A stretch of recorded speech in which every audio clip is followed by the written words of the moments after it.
This is a GK Media podcast. This podcast is part of the GK Media Studios Creators Network, helping people tell their stories. Become a storyteller today and learn about our podcaster network at gkmediastudios.com. Hello and welcome to this week's episode of Business Bytes on Garry Talks. Earlier in the week, I reached out to those who follow me, Garry Talks, on Instagram to DM me with their questions on growing their online presence through digital marketing or just answering day-to-day business issues that they are facing. Many people get in touch with me on a weekly basis asking for advice, encouragement, support, ideas when it comes to operating their business. And these could be businesses where people are just a sole trader up to very large international businesses. And they just like to bounce ideas off me, get suggestions, get insights, and so on. And over the last couple of years, every Friday on Business Bytes, I've been focusing on doing interviews with business leaders overseas. In other words, business leaders operating outside of Ireland. And I just wanted to twist the table a little bit and turn it more on helping you directly. So that's why I asked you on Instagram during the week to send me any questions that you have. And I got a really good response. And what I've done is I've compiled many of those questions into kind of 5 key areas. And I can do another episode next week answering some more of your questions if you want to reach out to me via Instagram, or you can email Garry@garrytalks.com. And before I kick off as well, I just want to thank everyone who is supporting the show as a member of the tribe, GarryTalks.com. You know, we produce 2 episodes every week. There's a lot of hard work that goes into the show on a weekly basis, and there's a team involved. And, you know, there's no sponsorship currently involved of the podcast because I've tried to keep it as non-commercial as possible, to keep it as authentic for you as possible. But really, you know, it's so important if you do find value in the content that we are producing for you, that you can in some way or another try and support the show. And currently there is a special offer on. It's a very minimal cost. It's like the price of a coffee once a quarter. It's really, really, really good value, but it's more the gesture of you showing your support for the show. So you can get more information by visiting GarryTalks.com. Moving on, if you're a small or medium-sized enterprise, you know how crucial it is to have a strong online presence. And with so many businesses competing for attention in the digital space, standing out and, you know, even building meaningful connections with your audience, it is challenging. But don't worry, today what I want to do is explore 5 actionable strategies that can help you maximize your online presence and effectively help you engage with your customers through digital content. And whether you're new to content marketing or you're looking to take it to the next level, these strategies ultimately will help you increase brand visibility, build trust with your audience, and then ultimately grow your business. All right, so let's dive in. The first one I want to focus on is leveraging podcasts to build authority and trust. And for me, I first started podcasting in 2010, 2011. And back then it was extremely hard to podcast because you had to do all the coding yourself when you're uploading it onto a website and trying to register the RSS feed with the limited number of podcast platforms out there, like iTunes at the time, which was still is one of the more popular ones. It's renamed now Apple Podcasts. But podcasts are certainly one of the most effective ways to connect with your audience because it's on a personal level. I think anyone who's listened to episodes of Garry Talks over the last few months or few years, hopefully you've gotten to know me a little bit better, whether it's the little anecdotes about my family life or my personal life or the challenges that I have faced.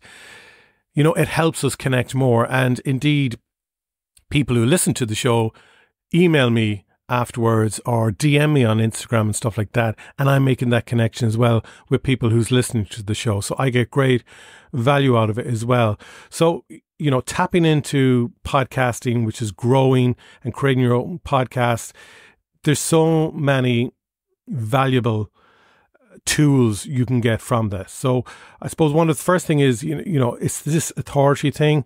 It's, showing that you are an expert in your field, in your in industry, because you can use your podcast to help people by offering valuable insights, tips, maybe behind the scenes stories. And you can also do interviews with other experts or influencers in that industry and in that field. So people know that when they come to you, not only are you sharing your knowledge and expertise and showing the value that you bring, but by also bringing on experts and having interviews with them, it shows that your ear is to the ground as well. And you actually, what's happening in the market on a much bigger scale also. And as I said, it creates engagement. It creates that connection with the listeners. And the beauty I find about podcasting is, you can multitask whilst listening to a podcast. You can be commuting, exercising, going for a walk. You can just be relaxing. You can be driving. It allows you to do other things whilst consuming content, and you are choosing the content that you want to engage with, what ticks the box for you, what you're looking for, support in, advice and so on. And it's very much, that's the way things are going in terms of content consumption. People are now choosing what they want to watch, whether it's through the likes of Netflix, YouTube, Amazon Prime, whatever, and they're choosing what they want to listen to, whether that's picking a song on Spotify or picking a podcast or listening to an audiobook and so on. And then podcasts as well can be repurposed into other forms of content. So for those who follow GarryTalks.com, there's the newsletters, there's the blogs. If you follow us on our social media platforms, you get to see video clips of the one-on-one interviews that I do during the week. So, it's great for repurposing content and having that brand visibility. And by creating a simple podcast that's focused on solving common problems, you're sharing insights related to your industry. It's just an all-round beneficial experience for everyone. So that's a little thing on podcasts. I'd say number 2 is utilizing live streaming for real-time interactions. So even someone yesterday went on YouTube for 9 minutes, I think it was, just to do a shout out, and got 9 subscribers within those 9 minutes. Very simple thing to do, but they've now 9 more people engaged in the content that they're doing. Whereas, they didn't have to create any content. They didn't have to put any money behind it. They just allocated 9 minutes of their time yesterday to hop on a computer, have a chat and converse with people in the chat as such that was in the pop-up window, and got more subscribers. So live streaming, it's an incredible tool for building direct and authentic connection with your audience. And you can live stream on the likes of Instagram Live, Facebook Live, YouTube Live, LinkedIn Live. And it's allowing you to interact with your audience in real time. And real-time engagement is so powerful. And with live streaming, it creates that sense of urgency and also exclusivity, as your audience know that they can only interact with you at that moment. You can answer questions for them. You can do live demonstrations. You can discuss the industry changes and so on. And it can be, as informal as you want it to be. And you're humanizing your brand, I think, by going live. You're showing the human face of your business, and you're also showing behind the scenes footage. And, if the dog starts barking in the background or a child walks in the middle of the shot, whatever, that's real, that's genuine, that's authentic, and people can actually connect with that better rather than some fancy Hollywood style production. And you can do special promotions as part of your live streams as well, or launching of products or limited time offers to encourage people to engage in that live stream and get interactive and ultimately drive real-time sales. And you can do a Q&A session based on that product demo or so on. So live streaming for real-time interaction is also really, really important. Number 3 would be creating compelling corporate videos. And we've been producing corporate videos for over 10 years here at gkmedia.ie. And it's so powerful. I have one client who invested €5,000 and within, I think, 3-4 months, she had sales of 50,000+ euro based on the content that she got us to produce with that 5,000 euro budget. So she scaled her investment by 10, when you look at it mathematically. The thing about online content is it's so important to be consistent, to try and produce as good a quality as possible, but to produce content that is of benefit to people, that is of interest to people, and also that encourages engagement for people. And corporate videos are so important because you're showcasing your brand, you're telling the story of your business, you're highlighting your values, you're explaining why you're passionate about what you do. And the reason for this is it's crucial to build an emotional connection with your audience. Your passion for what you do has to shine through. You want them to join you on the journey. And then again, just like live streaming, videos allow you to demonstrate your product or your services, making it easier for potential customers to understand the value that you bring. You can do tutorial videos to educate your audience and so on. So it's not only people hearing about your business, but they're seeing you, they're seeing the face, the tone, they're getting a sense of the personality, the culture, the sort of customers that you work with, and so on. There's so much value brought through video. And again, a lot of the content we consume online is video-based. TikTok, Instagram, LinkedIn, YouTube, Netflix. We're constantly watching videos on a daily basis through our devices.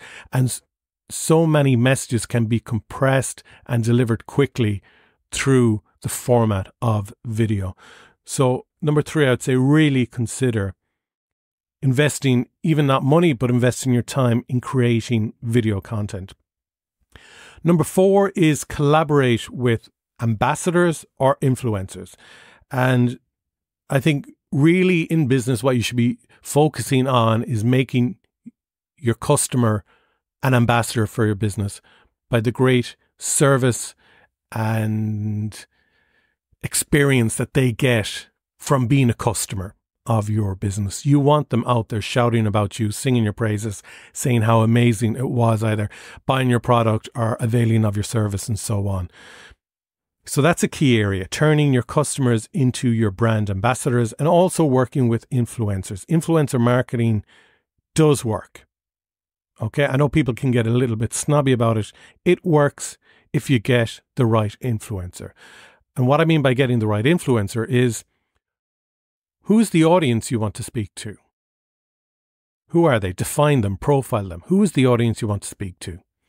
And then, what influencer is out there speaking to that specific audience? And that's the influencer you want to engage in working with you. So you can tap in to their audience, who is the audience that you desire. That's the idea. It's a targeted reach audience.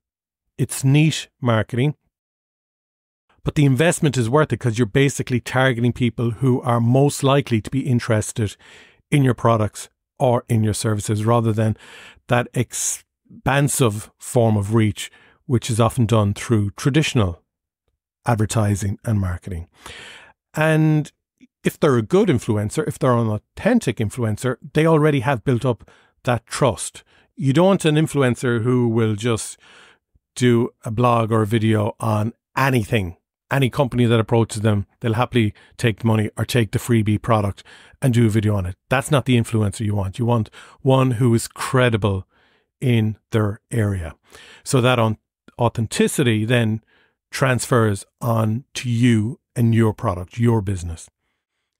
And micro-influencers are really cost effective, because the thing people don't understand is they kind of presume, okay, if this influencer has 1 million followers and this other one has 20,000 followers, I need to go for the one who has 1 million followers.